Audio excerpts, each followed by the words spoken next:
All right. So guys, then major communication forms are basically going to be email, verbal or conference calls, in-person meetings, short text or messaging, or like a cover letter or resume that you've sent to a particular employer. And I think there's a lot of discussions that we did on around this, right? So especially around email or any kind of written communication that I spoke to you about. So the same rule I'm going to talk again, that you have to consider while writing about a particular topic as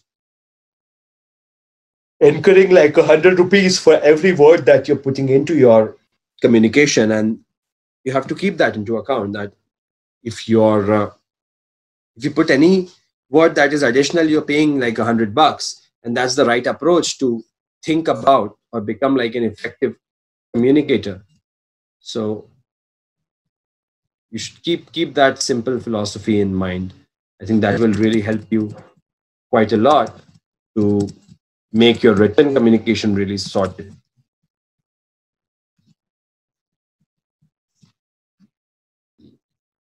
Yes, guys. Okay, then verbal and video conferences, right? So like, what are the critical aspects of it? Have you done like a lot of professional conferencing in your life so far?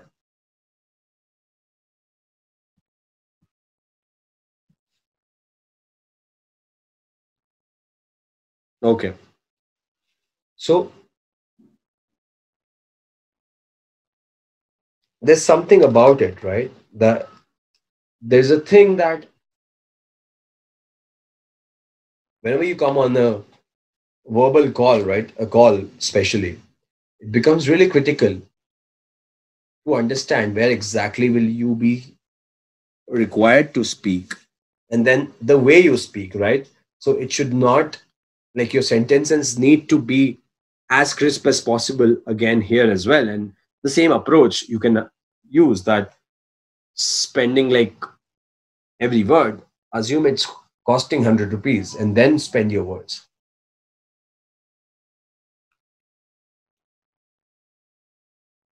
Keeping it short, crisp is really critical. But then there are also many people who keep it short and crisp, but then they miss out on so much of critical thing that needed to be communicated to all these stakeholders, that again that becomes irritating. Like, your manager has to again and again ask you that, hey, this or this detail or that detail, then it means that if more than 3 times your manager had to ask you that, hey, you've not added that, you need to take that as a feedback that your detailing or your communication is not being detailed enough in many cases, and you really need to work on that. Achha, there's another etiquette, important email etiquette, is that try as much as possible that if some client or uh, some stakeholder matters to you, and if you want to keep a good rapport with them, try not to delay response to their mails by more than 24 hours.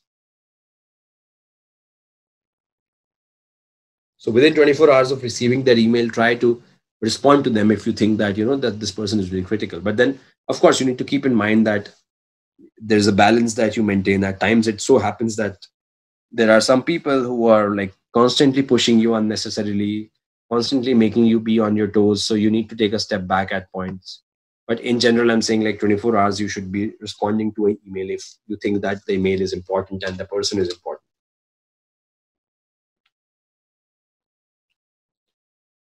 Another critical thing, which you guys would not have used at this point, but it is going to become very critical eventually in your career, is the use of those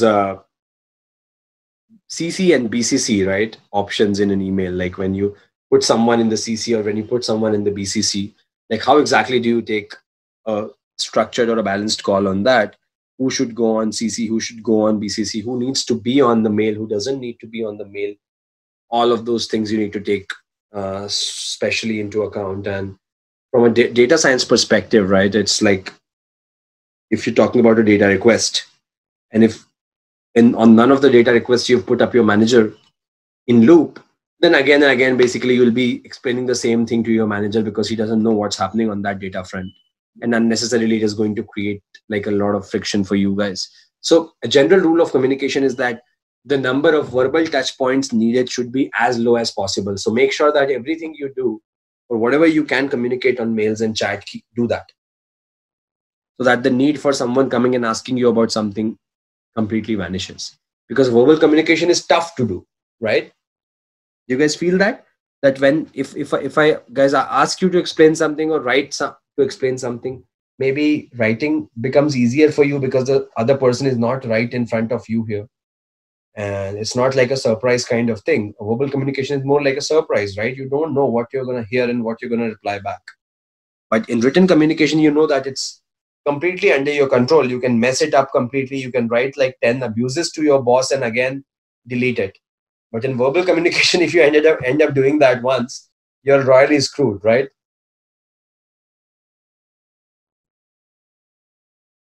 Yes or no, guys? You do understand that, right? So always prefer to put like a written communication first and do verbal communication only when it is absolutely required. Okay? Yes, no?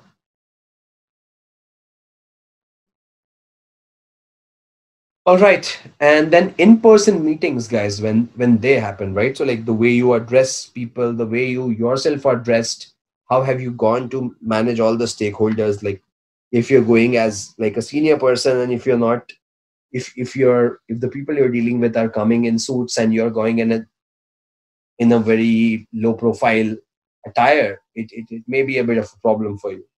So there are a lot of those kinds of aspects to that, to manage stakeholders appropriately, right? Like whom are you dealing with decides a lot of how you're going to behave. All right, guys, are you clear so far? Is there any question that you guys have till this point, like uh, on various aspects of this thing?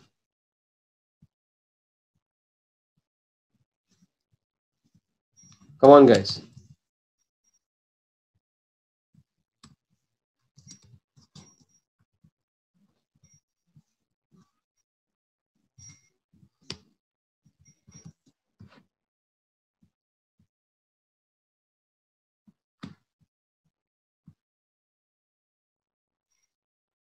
Awesome. So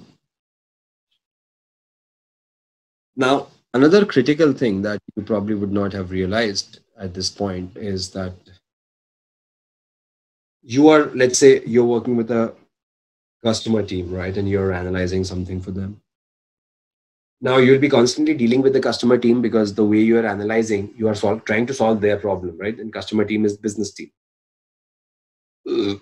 Now that customer team has a manager and he has his objective with you. He's trying to show that he has solved the problem so nicely with you. And then he has basically helped you to save company lots of money or to increase revenues for the company, right?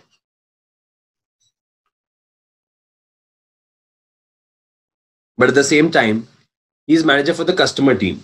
And you have your own manager as well in the data science team, who is also trying to show that he has done such a great job in mentoring you and guiding you. And then the analysis you've done is so great and all that stuff. Correct? You agree that these two stakeholders can be there and they might be wanting to show off their own good in the whole process? All right.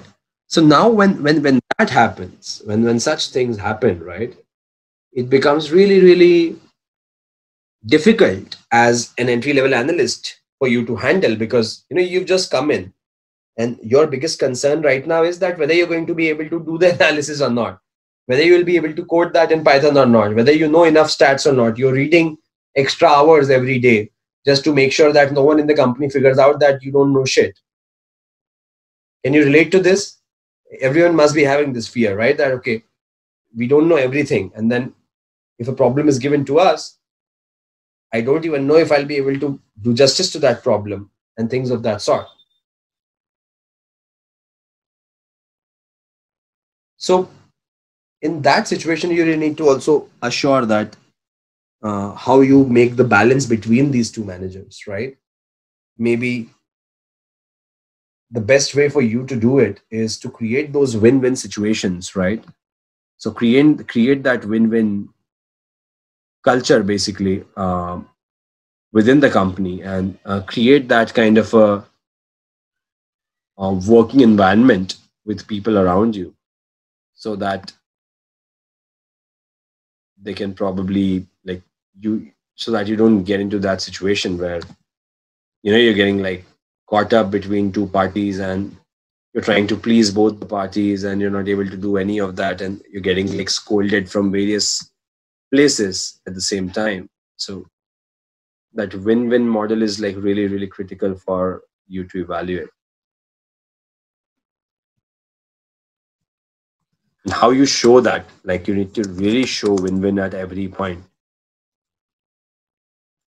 that hey, we are getting this problem solved, and it is giving us all this achievement and all of this recognition, but at the same time you're also getting this in return, something of that sort. And you need to really like appreciate people in public, and give good feedback, and like the way they say, right, give good feedback in front of everyone, give bad feedback when they're alone.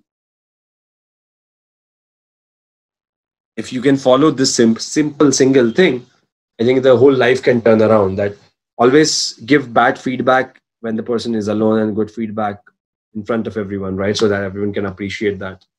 So that thing is going to become very very critical. And then the last section is going to be around what kind of information you share with whom, right?